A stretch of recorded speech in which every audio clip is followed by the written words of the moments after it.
a big belief that we have is this abundance of trying to serve the industry.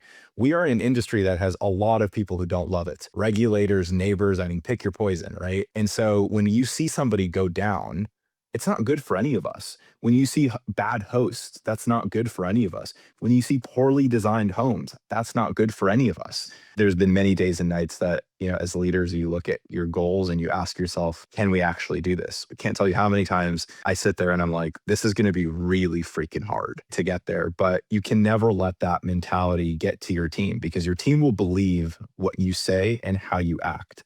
What's going on, STR Nation? This is your host and brother from another mother, Emmanuel Pani. I had so much fun recording the show for you guys today. I had Sief Khafagi. He's the CEO of TechVestor. You might recognize the name because when John Bianchi came on the show a couple of weeks back, John Bianchi worked with Sief, and Sief has grown TechVestor since 2021 to 150 properties. They make $25 million a year in revenue. They're now on their third fund, raising money from institutional investors only. We had a super wide conversation. We touched on building teams, the importance of building teams, vision, leadership, and vertically integrating. And I absolutely loved it. And I feel super motivated and inspired after the show. And it's very interesting because I just came back from the boardroom event that we hosted last week. We had Michael Elefante there. We had Blake as well. And so I've been around in the past 2 weeks around people talking about visions, talking about big visions, big goals. And one of the things that I've noticed, that I got to notice in terms of those kind of people, is one, how enjoyable they are to be around and have conversation with, because they live a passionate life and they love what they're doing. And two is how they don't have it any more figured out than you and I. They don't have it figured out from the beginning. They don't have all the pieces together. They just have an idea, a wish, a desire, and they just get working on it. And they hold the vision, hold the belief, and inspire people, inspire their teams, inspire their investors, and so on and so forth. So I would really encourage you to have fun when you listen to this show and allow it to open up your perspective as you're going into the end of the year, to really say to yourself, if I had no limitations, which again, all limitations are self-imposed, so you have no limitations, what would I choose to create in 2026? Like, how big do I want to go? How excited do I want to be each day, and get working on that? So without further ado, I welcome Sief Khafagi. Sief, great to meet you, man. Thanks for having me. Absolutely. So for those that don't know what TechVestor is or who TechVestor is, tell us what the journey has been since 2021 when you got started. Yeah, TechVestor was a little bit of a brainchild of my own personal pain point back in the day. So I spent quite a bit of time in big tech and was trying to find a way to break out from the grind. Short-term rentals were something I stumbled across and really wanted to kind of get involved with after seeing some of the numbers. Keep in mind, this is 2021, so if anyone remembers the 3% interest rate era, everything at that time, I think as a short-term rental penciled, you could probably do it with your eyes closed and probably be okay. And so I wanted to go build a portfolio of about 8 homes myself. And before I knew it, that was not working because every property was hitting, as soon as it hit the market, it was sold. So we actually started as a software company where we would use our software to help not only us find properties, but other people find properties.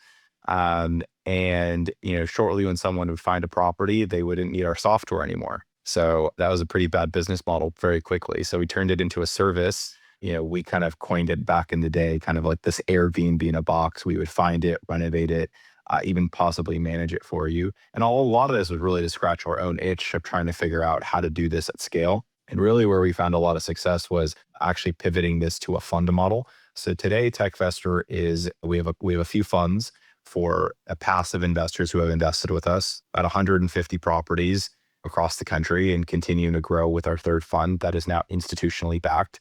But it all started as an idea on how we can get more access to this asset class of short-term rentals from more people and do it in a way that was scalable and at some point get institutional backing. It's a highly fragmented asset class that we view as investable, but a lot of people don't because of the but number one, the business component to it, but also residential assets don't typically trade at commercial valuations, but we believe that there's a path there or something in between that is more than a residential backing. So that's a little bit of the journey of kind of like how it started and, a lot of things in between there and today, of course. Yeah.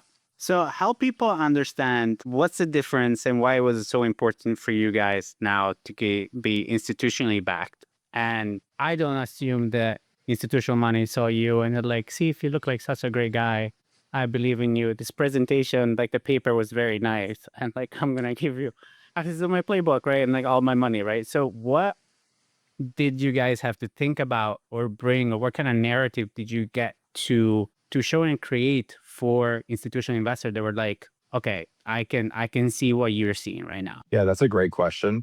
And I wish I could tell you I had a great answer back then. That answer has gotten a lot more firm, right? And as we've evolved, but you're absolutely right. We started with institutional thinking in mind, right? So, our collection of data, we have every single metric around our portfolio has been tracked since day one, which is not common in the STR space, right? You ask your typical owner, they don't really know a lot about their portfolio in terms of what it produces, why it produces that, or where it can be better. And then the second thing was we had to have a vision of what we wanted to build. And that vision's evolved, right? Back in 2021 into 2022, it was really just about scale, right? Institutions care about scale. They need to be able to deploy a $100 million check, essentially what feels like overnight. And so for us, we needed to be able to prove that we could build a portfolio of sizable scale within a period of time so that it could be investable to their dollars, right? Because institutions, if you go back to say single family, which is a lot of all our assets are 99% single family. You go back to, the housing crisis and what came out of the housing crisis back in 08 to 2011. Right after that is actually when institutions started investing in single family rentals. And the primary reason for this was you could actually start deploying at scale to some level of scale. Because the problem with single family rentals is the inefficiency of capital, right? You buy one asset at a time, one asset at a time, one asset at a time, right? And so you had the rise of build to rent, you had the rise of single family portfolios, the rise of companies like Invitation Homes, who would go and either build these homes or put these assets under contract. And it's the same thing with STRs. No one's just done it with STRs. The difference with STRs is how custom each home feels, right? It's not a track build, because if you go track build, it's a recipe for failure very quickly in STR. And so our thesis was, how can we go aggregate assets? How can we make this interesting? And how can we learn over time which assets will perform far better over time, collect that data, create our own data set, and eventually become vertically integrated, which is another key component that institutions are very highly aware of. And the reason for that is, they want to see you be able to spend a lot of money very quickly, but do so responsibly. Second, with what we do, because of the business component with design, construction, renovation to kind of drive the best optimal home, it becomes really difficult if you need to use 20 design companies, 20 construction companies that you don't own or control or have an interest in, right? So being vertically integrated is important to institutions because a lot of what we do is custom and highly, highly fragmented. So being able to influence that outcome is there. And frankly, and I mentioned it a little bit earlier, is also just having a vision. We needed to have a vision that was far bigger than what we thought we could do, right? Our vision from day one was, we think we could take single family rentals, turn them into high producing short-term rentals, and sell them in some element on a commercial valuation, which we've done a number of times, right, at this point. And of course, now we have institutional backing. We were able to attract that attention of somebody who said, and I remember I was actually at a conference. I remember the individual coming up to me, and we would go under due diligence for about 19 months after. And he said, our thesis is exactly your thesis for short-term rentals. And we've been looking for this for 4 years, right?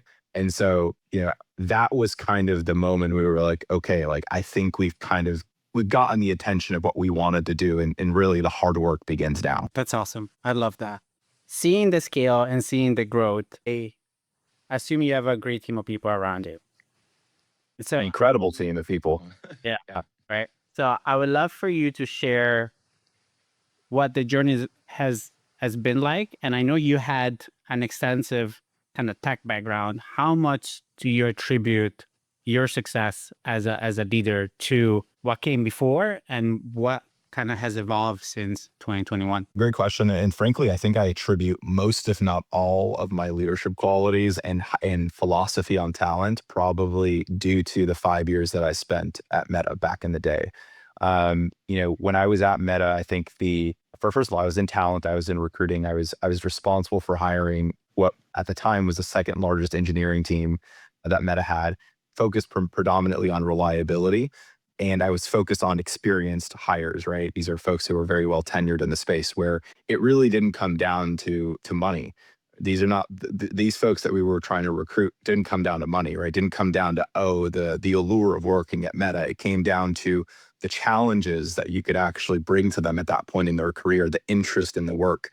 And what I saw us do is scale rapidly. I think when I started, that team was like 90 people. And by the time I left, it was like over 1,100. The way we hired, our philosophy on hiring, the way we thought about compensation, the way we rolled out the red carpet, we didn't treat recruiting like it was a privilege for you to work here. We treated recruiting as it was a privilege for us to have you here, right? And I think that's a really important philosophy. When we would recruit senior talent, we weren't recruiting the individual, we were recruiting their families, right? We were recruiting the decision makers in that families. When we were trying to get somebody to join us and essentially persuade them to join us, we weren't flying just them out. We were flying their family out. We were like, please, I want you to see and experience everything. We wanted to put up you and your family up in housing for 30 days so you could experience different parts of the city. This is before remote work, to be clear, right? Back when remote work kind of took off. But it was a big decision, right? Somebody who lives in, pick anywhere, around the country or even around the world, and you're asking them to come join your New York office or your Boston office or your San Francisco office. They had to pick up where they were. And it wasn't just them, it was their partner, their kids, their friends, their hobbies, right? And, the way we looked at it is, it was a war for talent. Frankly, a lot of it is similar to what you see today with AI and Zuckerberg and what he's doing with Meta today is frankly a lot of what Zuckerberg was doing then. Today, it's just far more in your face, right? Versus then. And so that philosophy of always hire the best people and give them the tools and resources that you can, very much is how we've hired here at TechVestor, and that is very much in our blood. We're lucky to say we've had little to no attrition on talent we actually want, right? Non-performance problems. And our culture, I think, is one of the most unique things that we have. I like to think of us very much like an STR mafia. A lot of the folks that have been with TechVestor are either still here or today lead some of the largest companies in the space, right? They've been able to leave and build companies, and we still work with those partners today, whether it's companies like STR Search, STR Cribs. Both of those leaders in those companies started internally at TechVestor back in the day. And, when we go to events and conferences, we've been able to be this company that's owner operated. Our entire team is owned. So our entire company is owned by our team. We don't have outside investors. Our cap table is very clean. We have a very high ownership mentality, and we have a global workforce. So all of those to be said, I think we're very much hugely in part in terms of the DNA that I was very privileged to be a part of for about 5 years before starting TechVestor. My brain is going 1,000 miles an hour with all the questions I wanted to ask you. So is it safe for me to assume that the same way you were trained by Meta to go search for seasoned tenure people in the space, did you do that here too? Do you have people like that? They're part of the company now? Absolutely. My wife doesn't agree with the statement, but my team says I'm very strong in the DMs. But my wife won't agree, unfortunately. At least she won't give me that credit. But yes, That's what she's there she'll for. No? she'll me every day for that. Yeah. But yes, our leadership team was very much like extensively built and recruited by me with a lot of the things that I learned back then. I think the biggest blessing in many ways has been the opportunistic hires that we made. And I would say probably half our leadership team we hired well before we had a role for them. And I think that's like counterintuitive, right? To how a lot of people think about it. We pay top of band, meaning we pay probably far more and above than our competitors pay for those same roles. Our team earns equity and bonuses and things along those lines. But more importantly, it's the work that attracts them. It's the ability to work with, other A-level talent. And yes, it was going out to the market and figuring out our head of asset management, as an example, that was an opportunistic hire. And when he came on, and we didn't know what he was going to do. We just knew when we met this individual with this incredible talent and passion for the space that he should be here. Our head of property management, same thing. I remember the very first conversation that we had. I mean, I was like, this person needs to be here, right? Now we were actually looking for that role. Our head of data was a conversation that, I got a call from somebody on our teams like, I just met this individual. They're really great, and you should talk to them. And I talked to them, and I was like, you're absolutely right. They should be here. Their way of thinking very much fits here, but didn't have a role for them. So something I often remind leaders is the cheapest that you'll ever pay for talent is today. And, if you do your job right, that will always be the case. Right. And so we have this very like deep philosophy on this SEAL team 6 of talent, very lean team, high ownership, high responsibility. And I'm not sure if you're familiar, or I'm sure people who are listening to this can go look into it, but Netflix's culture, they have this whole thing on their website you can go read. It's about like their culture and their manifesto and like what they believe is very much like what we believe. And we actually have an internal manifesto of how we think about talent and what it takes to be here. And it's not easy to be here.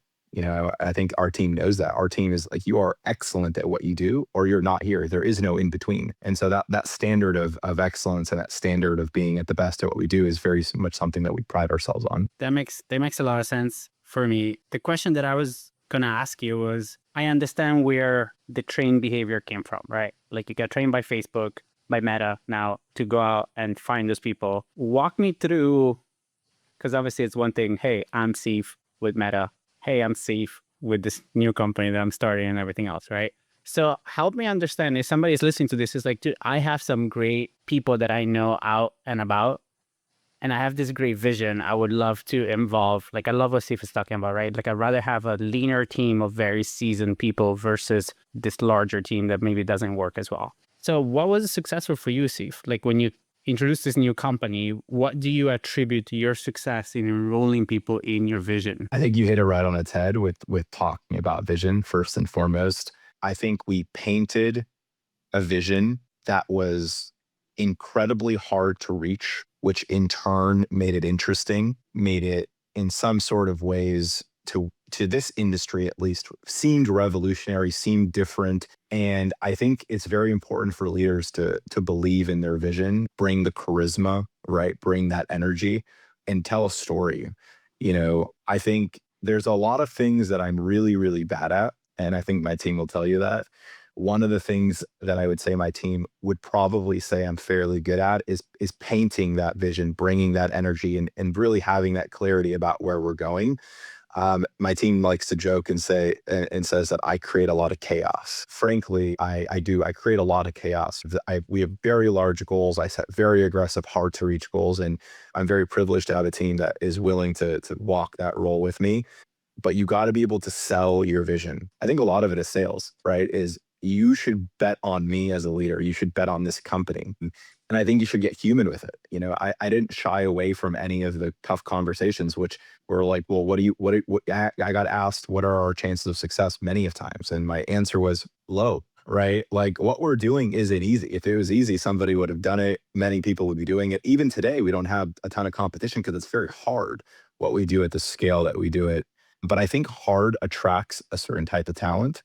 Hard makes things interesting. And in my opinion, hard actually is easier to scale later. It's just harder to scale at first, because when you create these natural competitive modes that if somebody today wanted to go start a mini TechVestor, my short advice to them is good luck, right? You would need tens of millions of dollars, an entire amount of ambition, brick by brick of time, right? And an incredible team to go compete with us. And I welcome the competition. I think competition is healthy in this space, but they won't be able to get there any faster than we were. And we're already several years ahead and several iterations ahead of what we do. But, the last thing I'll say on this is there's been many days and nights that, as leaders, you look at your goals and you ask yourself, can we actually do this? I can't tell you how many times I sit there and I'm like, this is going to be really freaking hard, right, to get there. But you can never let that mentality get to your team, because your team will believe what you say and how you act. And even in the toughest of times, you have to believe that it's possible.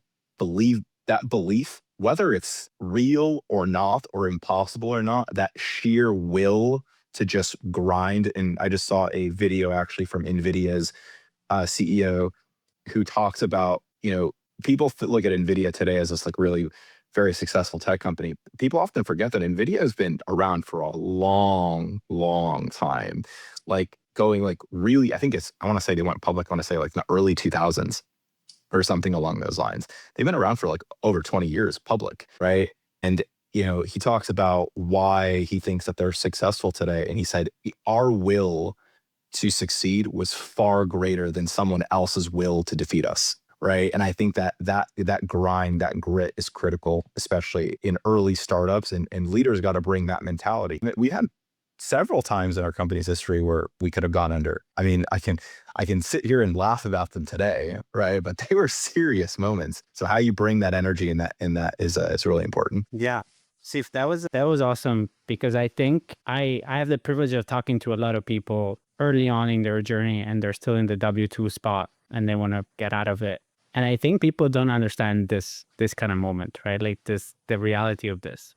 And I know the way you approach it with your team, right? So the team was always like, Sief gets to be Sief. Like, right? I'm like, yeah, we can do this, right? Can you share how you got out of some of those dark nights of the soul that you probably had, where you're like, I know I should say this tomorrow. I know I'm going to say this tomorrow. And yet it's like 9 p.m. I'm home and I do not feel that at all. Like, I don't even know if I want to leave the bed tomorrow, right? Like, I don't know if you have had barriers to that level, right? But what was that talk to the man in the mirror kind of moment that you had? Like, Yeah, I've had a lot of those moments for sure, right? Especially when you start scaling something and it starts working, I think you also start feeling a different level of responsibility to a lot of people, right? To your family, to your team, to our investors, to neighbors, to cities, right? To our guests. And it's a huge weight on your shoulders. I don't think it's talked about enough, the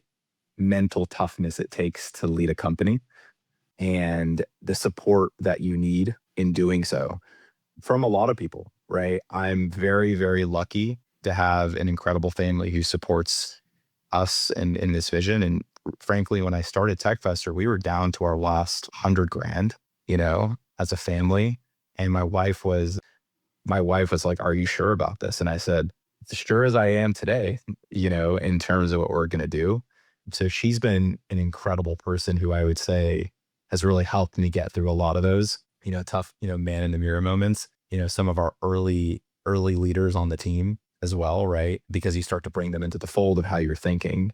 But a big part of that is just continuing to grind every single day, doing the things that don't scale.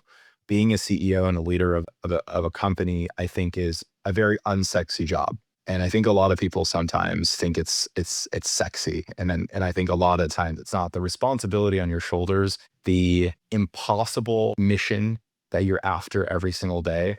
And you can't turn it off, right? It's an ongoing never ending challenge. And I don't want any of this to come across as me talking about being a negative experience. I just think it's a very difficult experience for a lot of people. And then you got to sit there and you got to ask yourself, how are we going to make payroll?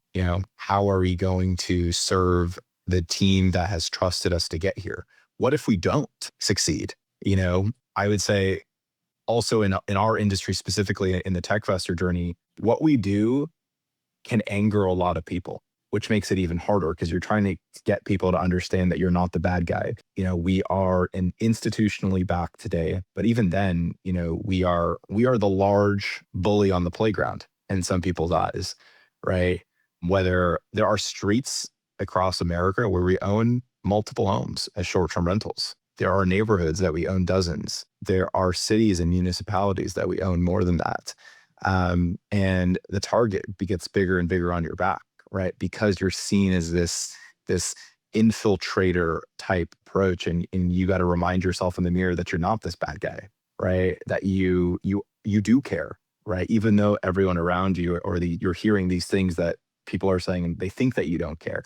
Like, we genuinely do care about municipalities and the cities that we're in, and noise and our guests and the pets and the kids and the memories and everything that we go about there. But we also have an investment side, right? Where we do care about the return and the outcomes and these types of things, right? So balancing those things. And I think you need a ton of thick skin to get through what people will say about you. And you got to keep looking at yourself in the mirror and reminding yourself that that isn't necessarily the case, right? And reminding yourself that you are doing good, right? You're misunderstood. In fact, some of the most successful companies in the world today were grossly misunderstood when they first started, right? And still are, Airbnb being one of them, right? It was, when it first started, they're like, what do you mean you're going to have a stranger in your house? Right? Because even with rooms, Uber, right? Even till this day, right? And Lyft and every ride sharing company. So I think it's important to continue to stay the course, but always be willing to adapt and be honest with yourself. And I've had several conversations in my own head about what that is. And I think it's important to have a balance of optimism and realistic expectations as you navigate those. But it's a mental journey for sure. Yeah, 100%. I think the ability of being misunderstood, it's a big component for, I will definitely put it in the ingredient section of whatever success recipe you're working to create. I think a sprinkle of that, it's always going to be necessary, right? Because there is always going to be somebody that doesn't understand you and that it's putting you in a bad light, and you get to hold your vision and hold your space. I'm going to pivot this a little bit. So when you guys started with the TechVestor, I've seen online that you guys were actually working with one of the big box property management companies as well. And then I guess the idea at the beginning wasn't to be fully vertically integrated, or walk us Correct. through. Yeah, that wasn't the plan. You're absolutely right. When we first started, our goal was be this software tech driven platform, right? That we would find and identify the best possible properties we could with cutting edge data and analytics and insights, right? Be able to understand and amenitize these homes with what was required, right? That would balance both return and experience and not manage it. We did not start. No one wakes up, I think, really in the industry and says, I want to manage hundreds of short-term rentals. Like it's not like an easy thing to come across, right?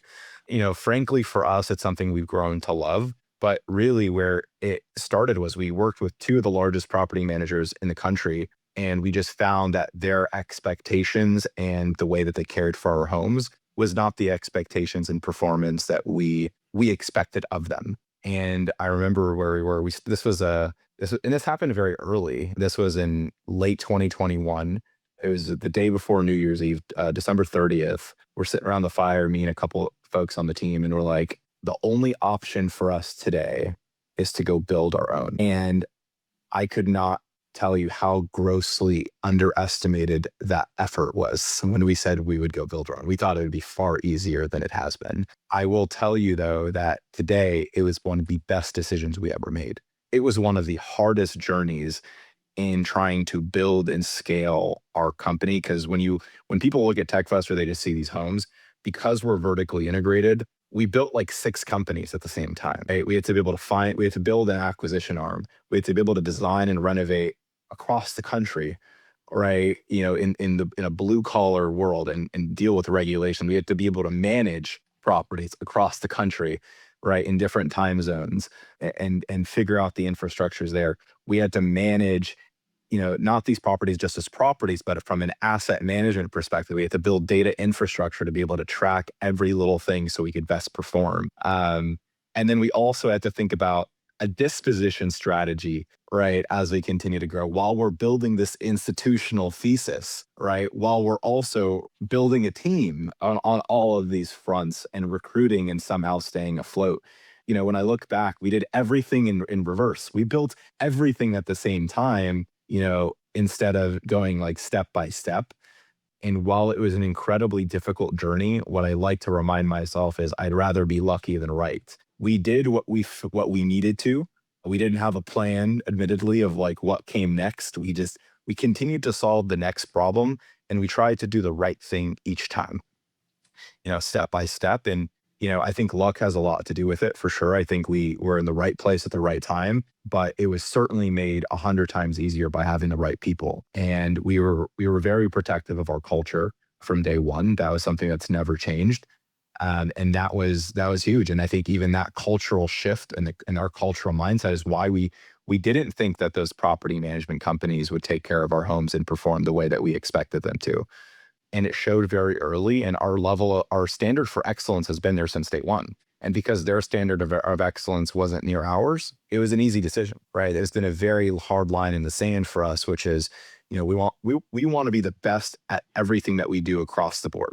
And if that's not us and somebody can do it better, then sure, we should hire them to do it. But until that happens, we genuinely believe we are the best at what we do across the spectrum. Yeah, that makes sense. And it makes sense that you guys have such a strong, like, clear idea of it. So when you look to vertically integrate parts of the business, walk me through the mindset between creating and building it from scratch and then maybe partnering or having control in somebody else that is doing it at a high level and integrating yourself into that. And how does Sief, the investor and owner, kind of look at that, right? I'm like, okay, I have a great, I don't know, design company that I've worked with a bunch. I know the kind of business I'm going to be giving them.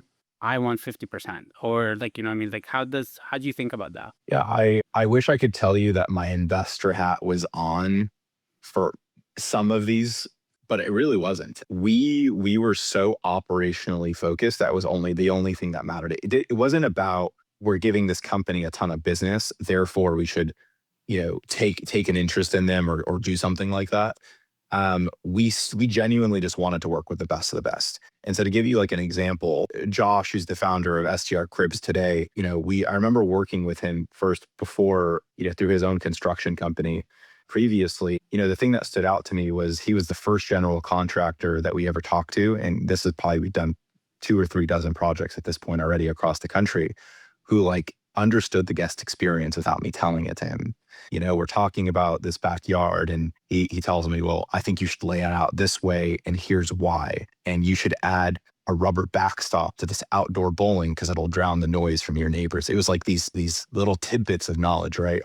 And I was like, I have never heard a general contractor talk about the business that way. And so after doing some projects with Josh in the market that he was in at the time, I'd grown to get to know him a little bit, and and Josh had grown to get to know us, and it was mutual. We were like, you should come internally and just run all of our operations. And that was the case for probably 18 or 24 months. And shortly thereafter, as he grew as an individual and grew as a leader, he wanted to, not only run projects for a lot of the TechVestor homes, but he also wanted to run projects for a lot of other people, because this problem exists for any other host, right? Not just TechVestor. And he had a deep passion for building process around that. And so he left to start STR Cribs, right? And we only work with STR Cribs today. We made an investment in the company because that's how much I believe in it. I believe in what the problems they solve. I believe in the people that are there. I believe in how they tackle problems. I saw it firsthand. I know what they can deliver, and they're our exclusive partner today when we think about scaling across the country from a design and construction perspective. But none of it was money motivated, right? It always came back down to who's going to give us and our investors the best chance of excellence of what we can do at scale, right? Because I think excellence and at scale don't often go together, right? And we've learned that the hard way, to be honest with you. And so our processes are continuously getting better. We're continuously to always think about how we can improve across the board. But, there's probably a reason, construction companies don't go into 80 markets at the same time. It's hard, and Cribs has been really great at helping us navigate that, right? Because they're figuring out scale. Or for example, I'll give you another one. I gave an example earlier about someone calling me and saying, hey, I just talked to this person. They're really, really great. That person was John Bianchi, and That's how we met. that's how we met. Yeah, yeah. And I talked to John and I was like, wow, this is I've never seen someone have this much passion for Airbnb data and like understand it, right? And Taylor, who's our head of acquisitions at the time, was, he's like, I think I could really partner with John. So I shared with John the vision, and he joined us as our head of data back in the day. And similarly to Josh, he would come to a point where he wanted to bring this approach of data and acquisition and underwriting and performance to not just TechVestor, but a lot of the rest of the world with hosts. And STR Search was born, right? And similarly, he made an investment, right? Because those are the things that we firmly believe in, backing the best talent. It's not just for us; it's for the industry. When the industry wins, so do we, right? And I think that's a big belief that we have, is this abundance of trying to serve the industry.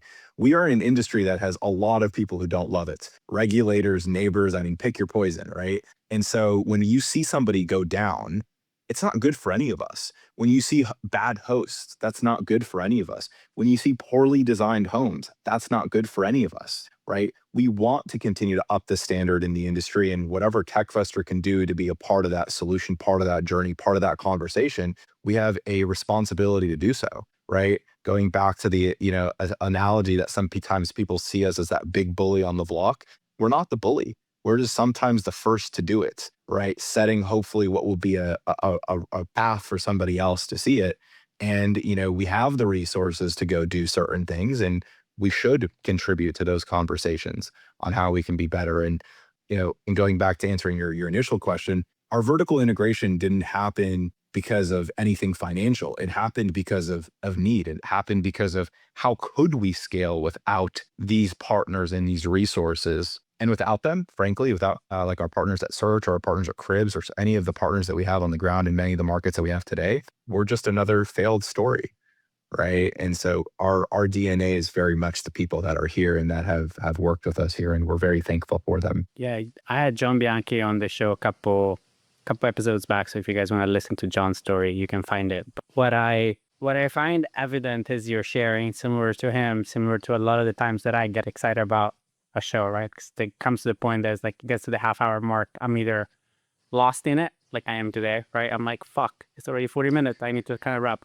Or I'm like, oh my God, thank God. And it's this excitement for what you talk about that John also had, right? Like John was the first and only guest I've ever had that did the whole interview walking on a treadmill. And this guy was absolutely stoked about what he talks about. And again, your topic, easier to be excited. Data, you must really love what you do to get as excited as you got. And it's very evident with you as well, Sief. So I want to be respectful of your time as much as I've loved this. Where are you guys going? Like, where is TechVestor going? What's the future like for you guys? And now that I know how data-driven everything has been up until now, why? Like, why is that where you guys are going? Yeah, our vision today is to continue to perform for our investors, to continue to provide the most memorable of experiences for our guests, and to build, develop our portfolio into these highly amenitized experiences that succeed for both parties, our investors and our guests. Today we're institutionally backed on a path to hopefully 3, 4, 500 doors over the next few years, and doing it brick by brick. Our thesis from day one hasn't changed much in terms of the single family asset. We firmly believe that single families assets can be strong short-term rentals for what we do, and continue to scale that, continue to get better at what we do, and continue to find what is next for us beyond this. Is it taking our properties into a REIT structure, and becoming like really the first STR REIT as an option for folks who want to participate in something like that? Is it about helping people buy their own short-term rental? Is it about scaling and just owning a really high performing hospitality brand that combines investment and hospitality returns, right? But at the end of the day, frankly, I would be lying to you if I clearly knew exactly where we were going, and that's half the fun. We're enjoying the journey. We're having a lot of fun doing it with incredible people here. I think there's a potential in the future where we exit for sure, right? And have maybe a splashy exit with an institutional partner. I think that's part of the thesis. And maybe there's a world where we don't, and we figure out what that is. But either way, we're going to continue to hopefully drive the industry forward with some of our beliefs, and play our part in making the space a better one for all of us. Yeah, I wish you all the best, because again, I love I love the vision, and I love everybody that I've met from your team has been amazing. And again, I think I choose to live in a world where people do things that excite them for the greater good, even if sometimes the greater good is it's more between the lines of actually understanding the company, right? As you were sharing. See, for people that want to learn more about you guys, properties, the vision, where can people find out more about you guys? If they're talented, maybe they want to come and work for you guys. What was that? It's going to be a hard team, guys, but it sounds like a big thing to be a part of, you know? It definitely won't be an easy journey, but it'll be a fun one. Yeah, our you can learn more about us on techvestor.com. We don't accept any additional capital today from investors, so that won't be an option for anyone listening. But if you're interested in acquiring a short-term rental, highly recommend the folks over at STR Search. They're one of the best in the business, if not the best in the business, in my opinion. But we'll continue to share things as they happen. We're typically a pretty quiet group in terms of what we do on a day-to-day basis, just kind of heads down, driving growth. I know our properties get featured in a lot of areas where people look for inspiration. We're continuing to try to push the boundaries of what the next craziest thing we do is. As sometimes people call us, we're building amusement parks in our backyards, and we'll continue doing that. So continue having fun. And more importantly, the guests, we host hundreds of thousands of guests a year. And those memories are ones that we want to continue to drive forward as well. So the last question that I ask all my guests, where I'd love your perspective on, it's what's your number one secret to success with short-term rental? I was going to answer that so quickly because as soon as you said it, I was like, I knew my answer right away. Don't do it alone. I think I see a lot of leaders try to think that they can do everything themselves, especially in the short-term rental space, because it can be so fragmented. And first of all, it's harder alone. It's lonelier alone. You're more likely to be a failure if you do it by yourself. And, the journey is so important than the outcome. And I always ask people, I'm like, let's say tomorrow you accomplished X, right? You get to your final destination. What next? What's after that, right? And people ask me that all the time, right? And I cannot envision what is next because I'm enjoying the journey. I enjoy the day-to-day challenges. And, if we were to sell tomorrow and, we'd have this incredible exit and that's the path that our team decided to go, I genuinely believe our team would be back together within 30 days to build something else because we care about the journey. We care about working together and we care about taking that path. And we care about that more than we care about the outcome. So I would just leave that with anyone who's listening is, don't do it alone. I think it's a lot more fun that way. Yeah, that's great advice. And I think also this show, and I do hope people enjoy it as much as I did, but it's the perfect show going into like Q4 of the year and people are already starting to, because I'm already having conversation with people and they're like, I'm going to work on that next year. I'm like, what do you mean? What do you mean next year? It's the beginning of October, it's not even Halloween yet, and you're already kind of throwing in the towel. So I do hope for people listening that just Sief's vision and story and excitement, it's as contagious for you as it was for me. And it helps you kind of like outgrow that vision that you have for yourself for 2026 already. Sief, I look forward to having you back as the company keeps growing. I would love to hear more about your story. So a lot of fun. Thank you for having me. Thank you for the half down memory lane as well with some of these questions. It definitely had me pondering. So thank you for the opportunity. It's been my honor and my pleasure, man. I appreciate you. Okay, see you guys next week.